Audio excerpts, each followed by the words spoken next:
one thing about being in business for yourself is that you always want to keep saying yes to work.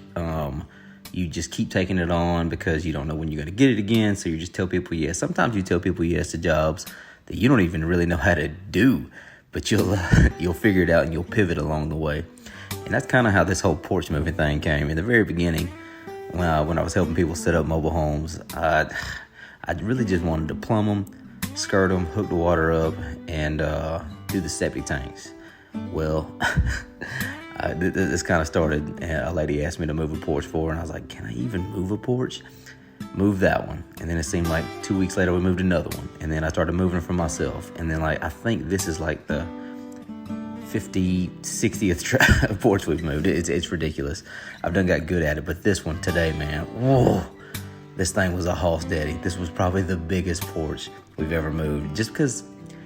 I guess because it was built well, but this thing was a massive. As you can see right here, it's screened in too.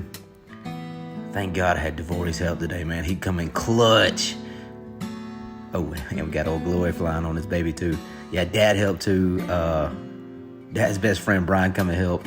It was a team effort today, and it took all four of us, man. This thing is gargantuan. Look at that, huge. This thing easily a 20 by 12, if not bigger.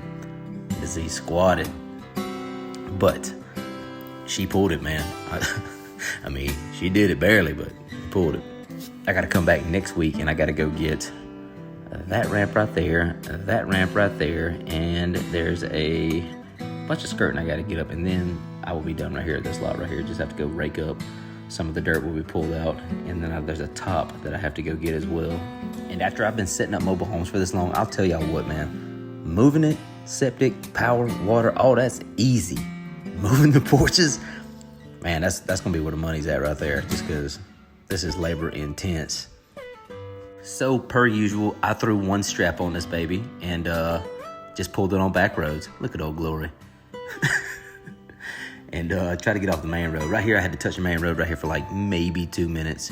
Turned off, got on the back country road, and then we made it there. We had to do like 35, 40, but every person we passed was just like smiling ear to ear, just like throwing their hands up like, hey, you're one of us.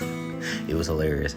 And we got this thing, well, pretty close. We're not done with it yet, but we managed to get it off the trailer safely-ish.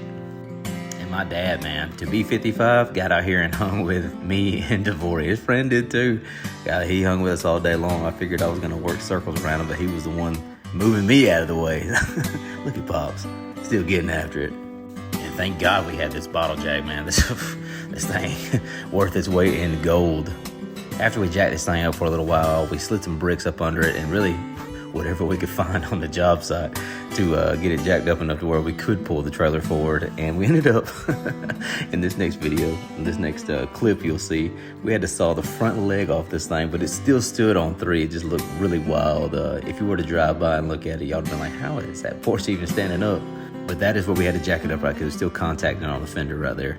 And this car trailer is actually designed to haul cars and not porches, but check out that leg right there. Disappearing act, daddy.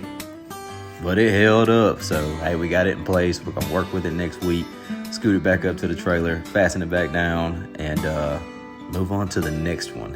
And hopefully the next one, the lady doesn't have a 100-foot porch.